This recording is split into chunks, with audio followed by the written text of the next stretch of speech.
All right, Shalom. Shalom. I'm Brother Kashakwala. I'm the Brother Zakaria.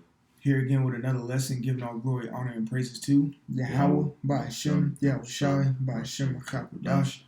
Double honors to the apostles and the elders of the great millstone who rule and teach well. Peace, love, salutation to the elect 144 first fruit. And today's lesson is going to be, was chopping it up. And we heard, we usually get a briefing after camp. And what we got out of it was to keep yourself in good spirits. Mm-hmm. And his brother came up with that title, and it's true. You can't always be down and out in Babylon. There's one thing you got to understand being a prophet and a man who's trying to strive for righteousness. Not everything gonna go your way. Straight up. We was talking about today at camp. Mm-hmm. You just got to roll with the punches and ride the wave, pretty much. You'll have something planned out in your life, and it's not going to go. I'm just going to be frank with you. It's not going to go how you think it's going to go, because the Lord has a different direction that he wants you to go. All right? So it's the same thing in life. Sometimes the direction he has you going could be a very painful, low, very humiliating direction. Mm-hmm. But doesn't mean you be down and out and slouched over and sad and let Babylon defeat you at the end of the day. Mm-hmm. So you got to keep yourself in good spirits by what? Doing what we're doing. Do a video or just link up and just talk. Call a brother, read. Hey, shit, you got a rib, lay with your rib, man. Go to a fucking movie. Go get a drink. But keep yourself in good spirits and don't keep yourself in that mosey, woe is me, it's me versus the world type spirit. And the brother said it when we was chopping it up earlier. Really, we shouldn't be depressed because this place is swiftly coming to an end. And we can see the end of this place like real soon. Ain't no telling what's gonna happen these next few months. You know what I'm saying? Or what's gonna happen this year, but we see things playing out how it's supposed to be, Mm-hmm. So we should be in a rejoiceful, high-spirited type manner. All right? Come. Did you want to say something? Yeah, you took it away, man. Come. So without further ado, we go to 1 Peter 4:12. This is 1 Peter 4 and verse 12. Also like it. Hold on. Come. This is 1 Peter 4 and verse 12. Beloved, think it not strange concerning the fiery trial which is to try you. See, don't be concerned. All right, because when you go into the book of Wisdom of Solomon, it tells you. Mind if I get it real quick? Come, you got it. I can find it better in the book. Wisdom of Solomon means you use it. Wisdom of Solomon.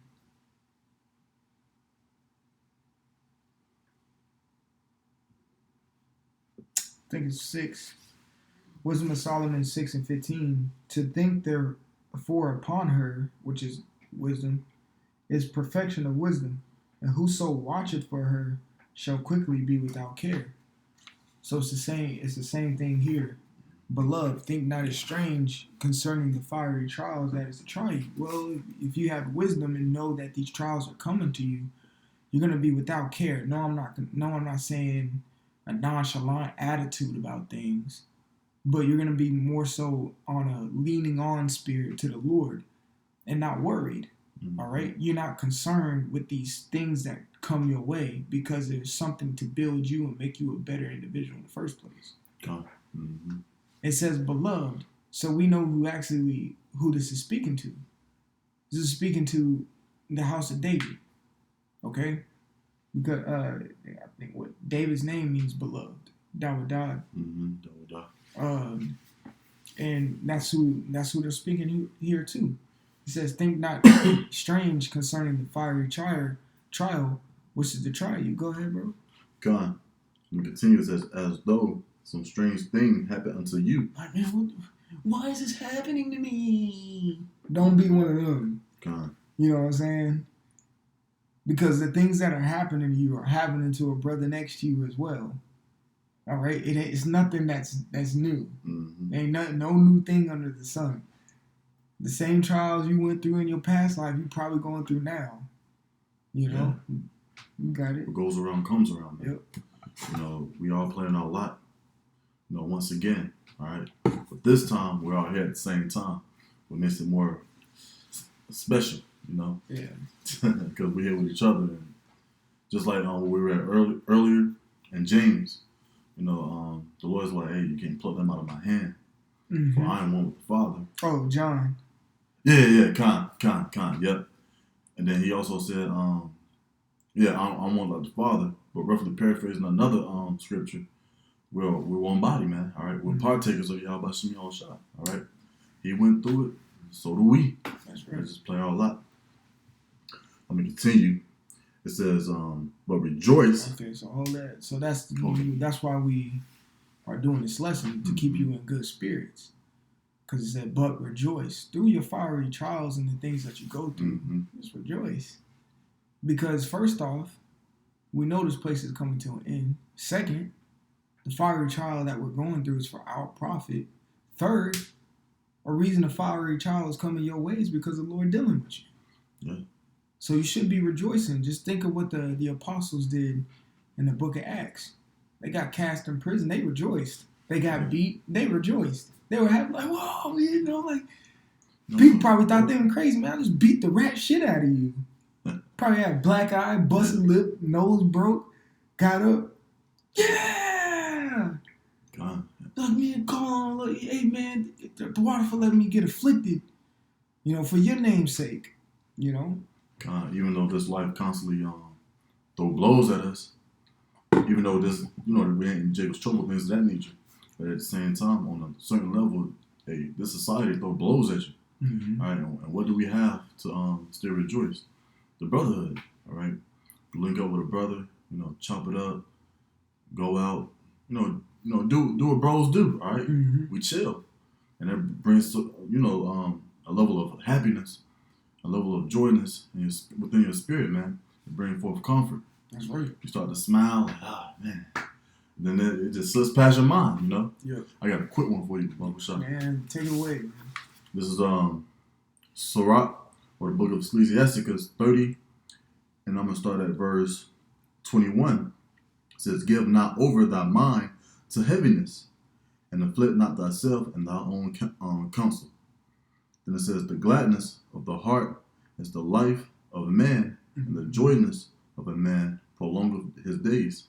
Yeah, man, this simple and straight to the point, man. All right, don't linger and think about Babylon. You know, don't let this hoe make you mad. This is a hoe. This is the great whore, man. And we all know the Bishop Tom's gonna say that a lot, man. Don't let this hoe get you mad. It's a hoe. So just a hoe gonna do what she do. A hoe gonna be a hoe. All right, but you know, keep smiling, keep enjoying the body. And just enjoy what you got, you know. That's basically what it is. Enjoy what you got, and you'll be alright, man. Right. You'll be A-OK. But I want to go back. Yeah, we can go back, and we can finish it off on this too. All right, come. This is 1 Peter 4 and verse 15. But let none of you suffer as a murderer. Oh, read 13. Oh, this is like it, yeah. Yeah. Verse 13. But rejoice, and as much it's like it, as ye are partaker of Hamashiach suffering. Yeah, exactly. So rejoice that you're partaking in the patience of Yahushua. Hey, you see, there's that movie out there that Mel Gibson made, The Passion of the Christ. Couldn't named it a better title. The Passion of Hamashiach, right? Passion means the suffering and pain that Yahushua had to go through. That's what that title means, Passion of the Christ. It means passion of Yahushua Hamashiach. All right, so be happy to be a partaker in that same suffering that he was going through. Why? Because at the end of the day, when he endured it, he got all power. I mean, he got all power when he was there. Yeah, kind of. But he, you know what I'm saying? He conquered death. He got all power. He got glory. And when he comes back, he's about to sit on his share in his kingdom. God. And we're going to be joint heirs, but as long as we stay rejoicing that we're partakers of the Lord. You got to think. Get that Sirach 4, Salakia. God, you got it. I'm going to get this Sirach 4. Because you got to think, a lot of people out here didn't get the opportunity for, like we did, to be partakers in this.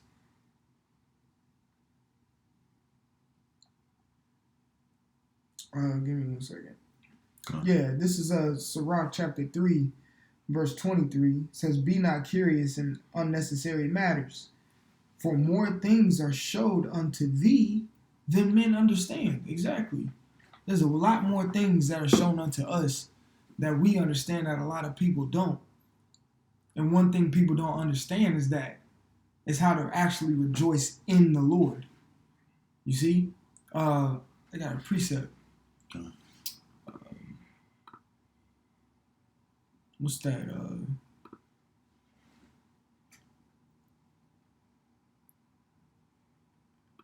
Let's see.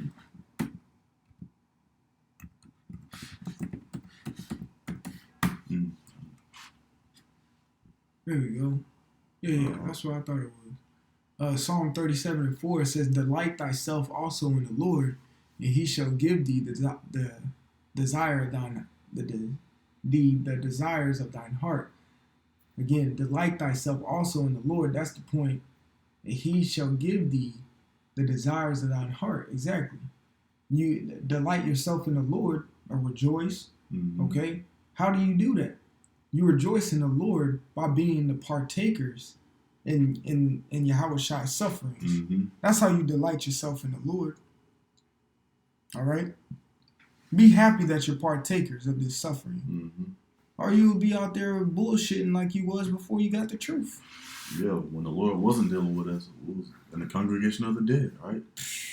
I'll tell you this too, man. Like, Salakia cutting you off, but when the Lord wasn't dealing with us, we were in the congregation of the dead, but you gotta also think he didn't let us do as much as the niggas did out there. So he was real talk, he was honestly, still dealing with us. Yeah, you're right. He was still dealing with us while we were in the world. He just had to let us learn certain things and bump our head, whatever. Not realizing until he slaps us with the truth. And then we look back like, damn, I was doing all of that wrong. Mm-hmm. You see? And then you learn the patience and the suffering in your mind. Therefore, you're doing that with Yahweh and Mashiach. You can keep going, bro. We continue in verse 13. It said that when his glory shall be revealed, ye may be glad also with exceeding joy. Exactly. When his glory shall be revealed. Meaning, hey, I'm going to say this. When he cracks the skies and actually shows himself in the form of a power, there's going to be people who rejoice. Yeah. The elect. The 1/3. Okay? Let me get another quick one. We can't wait, man. Mm-hmm. Just thinking about it, it's like, man, just imagine, you're just standing outside, you just see how shots there. You fall to your knees, like, oh, we're up out of here. You know what I'm saying? That's exceeding joy. No more suffering, no more sighing and crying, no more dealing with these demons. All right, no more seeing the wild grapes doing these wild things out here. Mm-hmm. No more oppression. There's going to be a lot of weight lifted up off us, Yep. Yeah. Okay, come on. This is 2nd Ezra chapter 13 and 13. It says, "And there came much people unto him, whereof some were glad." You see? So there's going to be people, because when you read 2nd Ezra 13, this was the big reveal of Yahushua. He was getting busy in this chapter too. All right? He was getting real busy, over there in the Middle East. So when that peaceful multitude came to him, some were glad. Some were like, man, we've been waiting for you, man, Mm-hmm. In verse 13, this coincides with Revelation 7, with the peaceful multitude. It says, some were sorry, all right, coming repenting.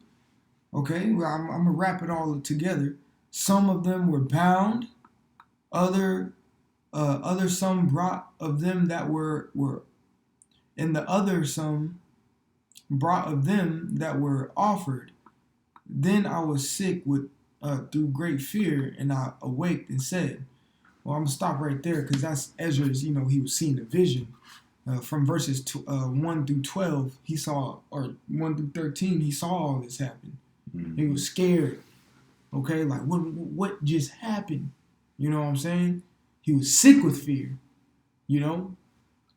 But it says some were glad, meaning happy to see the Lord, okay? And that goes with these individuals right here, which is ultimately the elect. It says, when his glory shall be revealed, ye may be glad also with exceeding joy. You see? You're going to have some that were sorry. Hey, and I'm going to say this too. The some that are sorry is the elect. Mm-hmm. We, Lord willing, we be part of that number. We apologized. Mm-hmm. And we stay apologizing every day. You're supposed to repent every day. You fuck up every day. God. You see? Real talk. Ain't nobody on this earth perfect. If you were, you would have been translated by now. You should be on a chariot. Indeed. Right? You too, literally, if you too good for this world. If you perfect. It says, you may be glad also with exceeding joy. Exactly. Those ones that were sorry, the elect. The ones that were bound, the elect. Yeah. That was in captivity. All right? So it's like, when you are in Babylon, you got to think upon these things. These things will keep you in a peace of mind. Mm-hmm. All right? You're going to lose stuff. You're going to lose stuff. Gonna take a lot of L's, man. You're going to take a lot of L's. But we're in the season of where we're about to win. Mm-hmm. So why be down and out? You know what I'm saying? Yeah, like the brother was saying, why be down and out? We see the chariots, we see the prophecies, we see everything, unraveling and coming to existence, all right? Everything we spoke of, right? Ever since the apostles and elders of Great Millstone, all the way on down, man. Preaching the same name of Yahweh Shem Yahushua, man, all right? And I'm going to be real, too. To get demons off me, so to speak, is being around bros. All right? You get glad. It's exciting. You learn. You watch. You follow. All right? All these things just keep your mind out that darkness, okay? Because we need it. What, Yahushua said, what? Let your light so shine? Just roughly paraphrasing. Yeah, man, once that light, you begin feel light too. You become what you follow, all right? You start shining, you start grinning, and your smile, you're just out there. You just start, you know what I'm saying? But yeah, man, being around the bros, that's what helped me too, all right? Not being out here amongst these filthy ass people, okay? Always negative and grumpy. You always got to smell some cigarette smoke or, blunt smoke or something, you know what I'm saying? But that's just about it, man. Hey, man, yeah. You said it, bro. You can close it too. Oh, yeah, but Lord willing, this lesson was edifying. All right, and we're just going to close out by giving all honor, glory, and to Yahweh, Ba'ashem, Yahushua, Ba'ashem, Chakadash. Double honors to our apostles and elders of Great Millstone. Peace, love, and salutations to your hopeful that's been pushing the truth. Shalom. Shalom.